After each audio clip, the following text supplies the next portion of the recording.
Hello mga person! Kita nyo naman na sobrang kalat ng aming kusina. Kaya naman samahan nyo ako na maglinis nito. Pero teka lang, chismis muna tayo ng konti, no?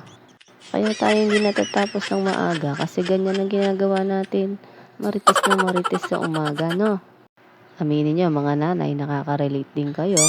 Kasi ganyan na kasama na talaga yan sa buhay natin, no?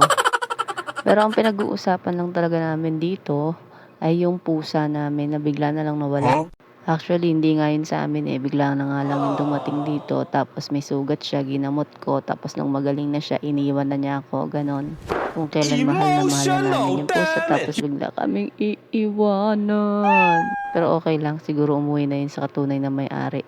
Parang dun lang siya nakatira sa may dulo, sa may likod ng riles. Kaya inayaan ko na lang din kasi hindi naman talaga siya sa amin. Matuto siyang umalis, matuto siyang bumalik. Igib lang naman ako, nakatagal pa. O ayan na, simulan na natin ang aking paglilinis dito sa pagliligpit natin sa kusinang napakagulo.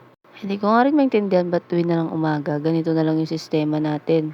Napakakalat. Lalo na kapag papasok na sila sa school. Diyos ko po, bakit ganito mga kalat na to? Hindi natin malaman kung saan ba to nagsimula. Kaya hala, sige, magligpit na muna tayo dito, no? Kwento ko lang, no? Kaya pala umiigib ako ng tubig kasi wala nga kaming gripo dito. Yun pa naman ang pinaka-importante sa lahat, tubig. Kasi pagising mo pa lang sa umaga, tubig na talaga yung hahanapin mo. At isa pa, napakalayo namin sa poso. Gusto ko sanang ipakita sa inyo kung gaano kalayo, pero tinatamad ako. Ang hirap kasi mag-video, lalo na pag mag-isa ka lang. Pero papakita ko pa rin sa inyo yun sa tamang panahon. Sa ngayon, maghugas muna tayo ng plato. So, ang dami ko ng cut dito kasi sobrang haba nitong video na to. Alam ko naman, hindi nyo naman din tatapusin to. Kaya pinutol ko na lang. Doon sa mga nanonood, salamat po sa inyo. Kasi pinagtsatsagaan nyo kung ano-ano man yung aking mga upload dito. Tsaka alam nyo ba, sa tagal ko na nagbablog, wala naman akong talagang kinikita pa rito. Hindi ko pa naranasan maka-withdraw, Diyos ko po. Ang earnings ko ay $11 pa rin hanggang ngayon. Kung kailan siya mapupuno, hindi ko alam. Kasi aminado naman ako sa sarili ko na tamad ako mag-upload. At minsan lang ako tamaan ng kasipagan na mag-edit ng video. Tapos hindi pa ganun kaganda. Hindi rin kasi ako matyaga sa pag-e-edit. Meron sana makakatulong sa akin yung anak ko, kaso tamad din. Kaya ayun, wala talaga mangyayari sa buhay natin pag tamad tayo, pare-pareho talaga naman. Pero hindi kasi minsan nakaka-stress kasi hindi naman natin masabi yung buhay sa araw-araw. Marami tayong iniisip na problema. Kaya yung pag-edit ng video, isa yan sa hindi ko maasikaso talaga. Kasi ang dami ding oras na i-google dito sa totoo lang. Tapos sasama pa yung loob mo kasi hindi naman nila pinanood, hindi pa tinapos yung ads. Ini-skip pa, o diba?